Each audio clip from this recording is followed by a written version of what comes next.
மக்கள் அனைவருக்கும் வணக்கம். வெஸ்ட் பெங்கால்ல மேற்கு வங்காளத்தில் பயிற்சி மருத்துவர் பெண் மருத்துவர் கற்பழிச்சு இறந்து போனாங்க இல்லையா? இந்த விவகாரத்தில் போதுமான அளவுக்கு மம்தா கவர்மெண்ட் நடவடிக்கை எதுவும் எடுக்கலை. அதனால அவங்க கொடுக்கக்கூடிய சன்மானம் இருக்கு இல்லையா, அதெல்லாம் எங்களுக்கு தேவையொன்றும் கிடையாது. இது எல்லாத்தையும் மொத்தமாக நிராகரிக்கிறோம். எங்களுடைய கேள்வி என்ன அப்படின்னா, கற்பழிச்சு இறந்து போன என்னுடைய பெண், இது எல்லாம் கேள்வி கேட்கிற வேறு யாரும் கிடையாது, அந்த பெண்ணுடைய தந்தை. அந்த குடும்பம் சாதாரண டெய்லர் வேலை பார்க்கக்கூடிய சாதாரண குடும்பம், நடுத்தர குடும்பம். அதோட சேர்த்து அந்த குடும்பத்துக்கு அவங்க ஒரே ஒரு குழந்தை. அந்த குழந்தைய டாக்டருக்கு படிக்க வச்சு அது பிஜி படித்து அது இப்படி கற்பழித்து இறந்து போன நிலைமையில் இந்த கேஸில் அந்த தந்தையினுடைய சில கேள்விகள் நியாயமானது. என்னுடைய மகன் எதனால் கான்ஃபரன்ஸ் ரூமில் போய் தூங்கணும்? முதலாவது கேள்வி. ரெண்டாவது கேள்வி என்ன அப்படின்னா, அந்த கான்ஃபரன்ஸ் ரூம் பக்கத்தில் இருக்கக்கூடிய ஒரு ரூம் இருக்குல்ல, அதை வேகமாக ரெனோவேஷன் ஒர்க்கில் ஏன் நடக்கணும்? மூன்றாவது கேள்வி என்ன அப்படின்னா, என்னுடைய மகளுடைய உடல், அதுக்கு முன்னாடி 3 பாடி இருக்குது, அந்த பாடியெல்லாம் எரிக்காமல் என்னுடைய மகளை மட்டும் வேகமாக பாடி எரிக்க வேண்டிய தேவை என்ன இருக்குது? நான்காவது, இந்த குறிப்பிட்ட டிபார்ட்மெண்ட்டில் இருக்கக்கூடிய அந்த ஜஸ்ட் டிபார்ட்மெண்ட்டில் இருக்கக்கூடிய எந்த ஒரு அதிகாரிகளும் இல்லை எந்த ஒரு டாக்டர்ஸும் இல்லை அந்த நேரத்தில் பயிற்சி இருந்த எந்த நபரையும் ஏன் கூப்பிட்டு இது வரைக்கும் நீங்கள் விசாரணை கொள்ளவே இல்லை? யாருமே எங்களை தொடர்பு கொள்ளவே இல்லை. யாராவது ஒரு டாக்டர் நர்ஸாக எங்களை தொடர்பு கொண்டு இந்த மாதிரி நடந்துச்சு அந்த மாதிரி நடந்துச்சுன்னு ஒரு அனுதாபம் தெரிவிக்காத தொடர்பு கொள்வாங்க இல்லையா? யாரையும் தொடர்பு கொள்ள விடாமல் தடுக்கிறது எது? ஆறாவது, இதற்கு நீதி கேட்டு போராடக்கூடிய இளைஞர்கள், முக்கியமாக இந்த பயிற்சி மருத்துவர்கள் அப்புறம் பிஜி படிக்கக்கூடிய மாணவர்கள், இவங்களை தொடர்ந்து இவங்க மீது வழக்கு பதிவு செஞ்சு மம்தா கவர்மெண்ட் எதனால் அடக்க முயற்சி பண்ணுது? இந்த 5 முக்கியமான கேள்விகளை அந்த இறந்து போன பெண் டாக்டருடைய அப்பா எழுப்புறாரு. அந்த வழியில் இருக்கக்கூடிய ஒரு தந்தையின் நியாயமான கேள்வி இருக்கு பாருங்க. இந்த கேள்விகளுக்கு மம்தா கவர்மெண்ட் இதுவரை பதிலே சொல்லல. அதுலயும் மிக முக்கியமாக திமுக போன்ற கட்சிகள் இருக்கு, இந்த கட்சிகள் எல்லாமே இந்த விவகாரத்தை ஒட்டுமொத்தமா கண்டுகொள்ளாம விட்டுட்டாங்கன்னு வச்சுக்கோங்க. இல்லைன்னு செய்ய மற்ற இடத்துல நடந்துச்சு வச்சுக்கவே இது பெருசு ஆக்கியிருப்பாங்க. இப்ப விஷயம் என்ன அப்படின்னா, வெஸ்ட் பெங்கால்ல இப்படி ஒரு நிலைமையா? அது ஒரு பயிற்சி மருத்துவருக்கா? அது மருத்துவருக்கேவா அப்படின்னு சில பேர் ஆச்சரியமா பேசுறானுங்க. சில பேர் என்ன சொல்றாங்கன்னா, நார்த் இந்தியனே அப்படி, இவனுக்கு நார்த்னு என்ன தெரியாது, வெஸ்ட்னு என்ன தெரியாது, ஈஸ்ட்னு என்ன தெரியாது, தமிழ்நாட்டை விட்டு மேலே பார்க்க ஆரம்பிச்சு எல்லாமே நார்த் தான் அவனுக்கு. இப்படி ஒரு கும்பலுக்கு தெரியானுங்க. அவங்களுக்கு நார்த் இந்தியனே அப்படிதான் அப்படின்றானுங்க. இங்கே என்ன வாழுது, இங்கே என்ன வாழுதுன்னு நான் கேட்குறேன். ஏன் அதை சொல்கிறேன் அப்படின்னா, வெஸ்ட் பெங்காலில் இன்னைக்கு மேற்கு வங்காளத்தில் அந்த பெண் டாக்டர் நடந்தக்கூடிய நிலைமை இன்னைக்கு நம்மளுடைய தமிழ்நாட்டில் எங்கேயுமே நடக்கலாம் அப்படியான சூழல் தான் இருக்குது தமிழ்நாடும். அப்படி நடக்காம தடுக்கணும்னா அதற்கு முன்னாடி இந்த டாக்டருக்கு நடந்த விஷயத்த ஒரு படிப்பனையா எடுத்து நாம நமக்கான சிஸ்டத்தை சரி செய்யணும். இப்போவாத 5 பிரச்சனைகள் இந்த அரசு மருத்துவமனைகளில் பிஜி படிக்கக்கூடிய இல்லாட்டி பயிற்சி மருத்துவம் இருக்கக்கூடிய இந்த நபர்களுக்கு இருக்கக்கூடிய 5 பிரச்சனைகள் என்னன்றத தமிழக மக்கள் எல்லாரும் தெரிஞ்சுக்கோங்க. இப்போ அரசு மருத்துவமனைகளில் முதலாவது பிரச்சனை என்ன? இந்த பிஜி மற்றும் பயிற்சி மருத்துவர்களுக்கு பெரிய பிரச்சனை என்ன அப்படின்னா, இவங்களுக்கு தனியான அறைகள் எதுவும் கிடையவே கிடையாது. ஒரு அறைகள்னு போதுமான ஏற்பாடுகளும் கிடையாது. ஒட்டுமொத்தமாக பிஜி படிக்கக்கூடிய மாணவர்கள்லாம் ஒரு ரூம் அலாட் பண்ணியிருப்பாங்க. அந்த ரூமை பூட்ட விட முடியாது. ஏன் பூட்ட முடியாதுன்னு எல்லா டிபார்ட்மெண்ட்டும் இருப்பாங்க. அதாவது குழந்தைகள் மருத்துவர்கள் ஆரம்பிச்சு எல்லா டிபார்ட்மெண்ட்டும் அங்கேயே இருப்பான்னு வச்சுக்கோங்க. இது பிஜி படிக்கக்கூடிய மாணவர்களுக்கான நிலைமை. ஆனால் அதே மருத்துவமனையில், அரசு மருத்துவமனைகளில் அசிஸ்டன்ட் ப்ரொஃபஸர்ஸோ இல்லை டாக்டரோ இல்லை நர்ஸோ இவங்களுக்கெல்லாம் தனியான ஏற்பாடுகளும் தனியார் டிபார்ட்மெண்ட்டில் போதுமான வசதிகளும் உண்டு. ஆனால் படிக்க போகக்கூடிய இந்த மாணவர்களுக்கும் இல்லாட்டி பயிற்சி மருத்துவர் இருக்காங்களே, இந்த 2 பேருக்கும் போதிய வசதிகள் எப்போதுமே இருக்கிறது கிடையாது. அது ஒட்டுமொத்தமாக பிஜிக்கான ரூம் இருக்கும், அந்த ரூமில் எல்லாரும் தங்கிக்கணும், அதை பூட்ட கூட முடியாது. அது ஏன் பூட்ட முடியாது? எல்லா டிபார்ட்மெண்ட் அங்கே இருக்காங்க. அதாவது தனிப்பட்ட விதத்தில் அவங்களுக்கு போதிய ஏற்பாடுகள் இருக்காது. அதுவும் ஒரே ஒரு இடத்துல தான் இருக்கும். ஒரு பாத்ரூம் தேவைன்னா கூட அந்த இடத்த நோக்கி ஓடி போயிட்டு வந்துட்டு வருமே தவிர பக்கத்தில் போதிய ஏற்பாடுகளோட இருக்காது. இது அரசு மருத்துவமனையில் இருக்கக்கூடிய நிலவரம். அதாவது பயிற்சி மருத்துவர்களுக்கும் பிஜி படிக்கக்கூடிய மாணவர்களுக்குமான நிலவரம். இதில் கொடுமை என்ன அப்படின்னா, இதில் தனியாக எங்கேயுமே பெண்களுக்குன்னு தனிப்பட்ட விதத்தில் ஸ்பெஷலாக இந்த ஏற்பாடும் கிடையவே கிடையாது. மாணவர்களுக்கே கிடையாது. இல்லைன்னா தனி ஏற்பாடு, அந்த ஏற்பாடும் கிடையாது. இதில் 2வது பிரச்சனை என்ன அப்படின்னா, இங்கே இந்த ப்ரொஃபஸர்ஸ், அசிஸ்டன்ட் ப்ரொஃபஸர்ஸ், டாக்டர்ஸ் இருக்காங்களே, இவங்கெல்லாம் வர்றதுன்னா சுமார் 24 மணி நேரம் வேலைன்னு வச்சுக்கோங்க. அதாவது 7:30 வராங்க, அடுத்த நாள் 7:30 கிளம்பிடுறாங்க, அதுக்கு அடுத்த நாள் லீவ் அவங்களுக்கு, சரியா? ஆனால் இந்த பிஜி படிக்கக்கூடிய இல்லாட்டி பயிற்சி மருத்துவர் இருக்காங்களே, இவங்களுக்கு என்ன மாதிரினா 36 மணி நேரம் வேலை இருக்கும். 36 மணி நேரம்.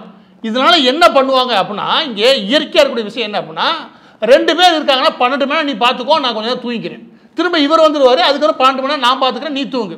இப்படியே இவங்களுக்குள்ளேயே பேசி முடிச்சுக்கிட்டு, அதாவது பயிற்சி மருத்துவர்கள் பிஜி இருக்காங்களே, இவங்களுக்குள்ளேயே ஓரளவுக்கு பேசி முடிச்சுட்டு ஒரு அட்ஜஸ்ட்மெண்ட்ல இவங்களுக்குள்ளேயே ஒரு போதிய ஏற்பாடோட அந்த மருத்துவமனைகளுக்கு தேவையான விஷயங்களை பூர்த்தி பண்ணிக்கிட்டு இவங்க தங்களுக்கான விஷயங்களையும் பூர்த்தி பண்ணிட்டு அங்கே இருக்கணும். இதனால நீங்கள் கவனிச்சிங்கன்னு வச்சுக்கோங்க, அரசு மருத்துவமனையில் கூடிய இந்த பிஜி அதுக்கப்புறம் இந்த பயிற்சி மருத்துவர்களால் இவங்க நல்லா கவனிச்சீங்கன்னா ஒரு ரெஸ்ட்லெஸ்ஸாக இருப்பாங்க. ஆளை பார்த்தாலே தெரியும் அவங்க ஒரு ஓய்வின்மையே அவங்க முகத்தில் தெரியுது.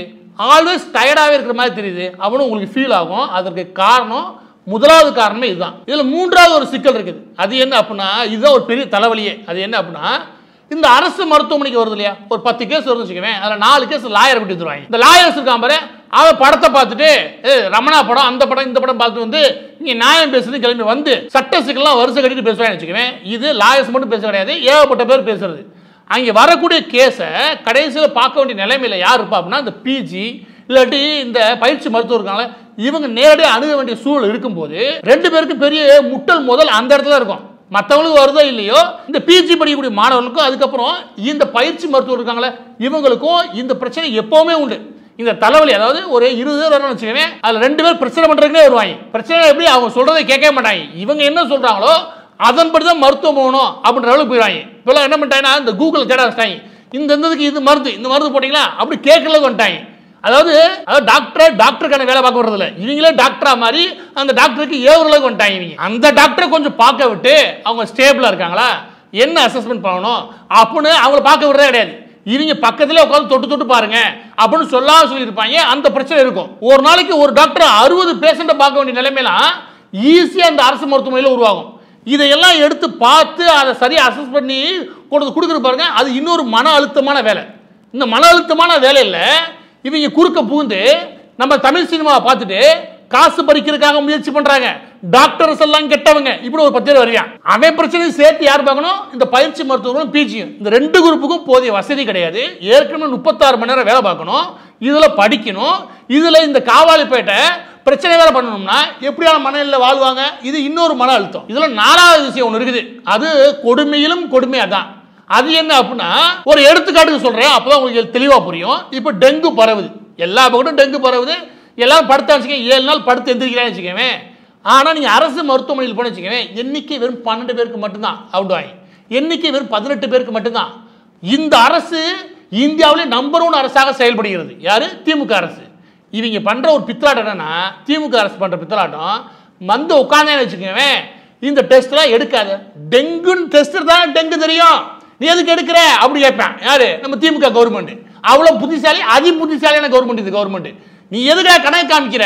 கணக்கு காமிச்சா எனக்கு பிரச்சனை, நம்பர் 1 கணக்கு காமிக்கணும். அப்ப நம்பர் 1 கணக்கு காமிக்கணும்னா டெஸ்டே எடுக்காதேன்றேன் அப்படின்னு சொன்னா வச்சுக்கவேன், அதை மேலிடத்துல இருந்து இங்க வரும்னு வச்சுக்கேன். அவன் அரசாங்கத்திலிருந்து அந்த அழுத்தம் இங்க ஒவ்வொரு லெவல்ல வந்து கடைசி எங்கே வரும், அந்தந்த அரசு மருத்துவமனையில் இருக்கக்கூடிய டீனுக்கு வரும், டைரக்டர்ஸ்க்கு வரும் வச்சுக்கவேன். ஏப்பா அது எடுக்காம வேற வழிகளை சரி பண்ணி அனுப்புறதுக்கான வழிகளை பாருங்கப்பா அப்படின்னா, கடைசியா மாற்றுறது யாரு?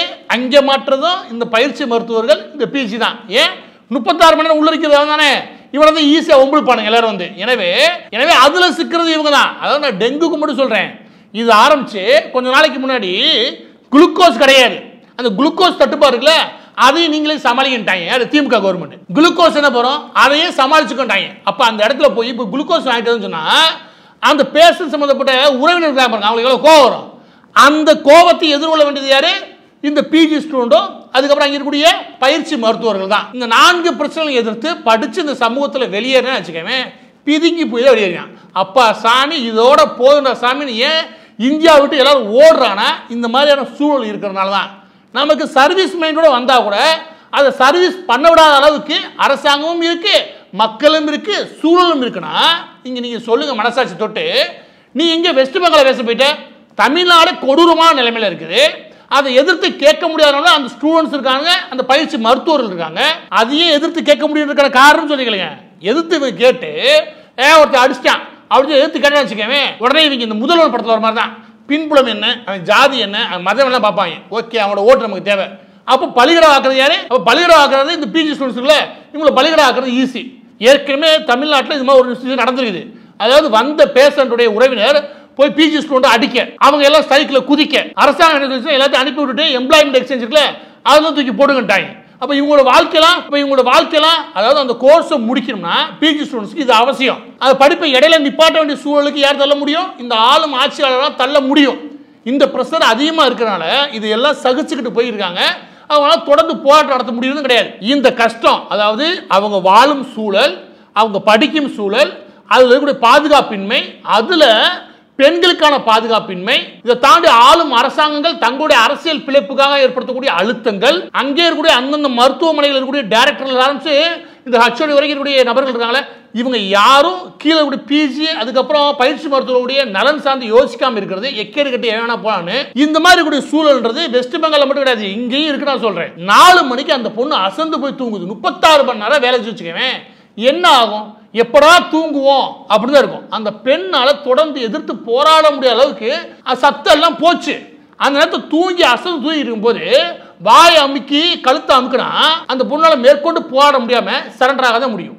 ஒட்டுமொத்தம் உயிர் பிரியறதுக்கு காரணமே இப்படியான சூழல் இருக்கிறதா. இந்த சூழல் வெஸ்ட் பெங்கால இன்னைக்கு இறந்து போன அந்த பெண்ணுக்கு மட்டும் கிடையாது, தமிழ்நாட்டில் இருக்குன்னு புரிஞ்சுக்கணும். எனவே பதிவோட இறுதியாக நாம் சொல்ல விரும்புறது என்ன அப்படின்னா, தமிழக அரசு மேற்கு வங்காளத்தில் நடந்த இந்த மோசமான நிகழ்வு இருக்குல்ல, இதை ஒரு படிப்புனே எடுத்து இங்கே போதுமான அளவுக்கு இதன் மீது கவனம் செலுத்தி இதற்கான தீர்வு, நிரந்தர தீர்வுன்னு ஒன்று இருக்கு, அதை அந்த மாணவர்களையும் அந்த பயிற்சி மருத்துவர்களையும் கூப்பிட்டு பேசி கலந்தாலோசனை பண்ணி அதுல எல்லா அரசு மருத்துவமனைகளையும் தாண்டி போதிய ஏற்பாடுகளை செஞ்சு கொடுக்க வேண்டியது அவசியம். அது மிக முக்கியமாக பிஜி படிக்கக்கூடிய பெண்கள், அதுக்கப்புறம் பயிற்சி மருத்துவருடைய பெண்கள் இருக்காங்களே, இவங்களுக்கு தேவையான ஏற்பாடுகளை கூடுதல் கவனத்தோடு செய்ய வேண்டியது இந்த அரசாங்கத்தினுடைய கடமை. இல்லை இதுக்கப்புறம் ஒரு சம்பவம் வச்சுக்கவே அன்னைக்கு கொதிச்சு குதிக்கிறனால எந்த பிரயோஜனம் கிடையாது.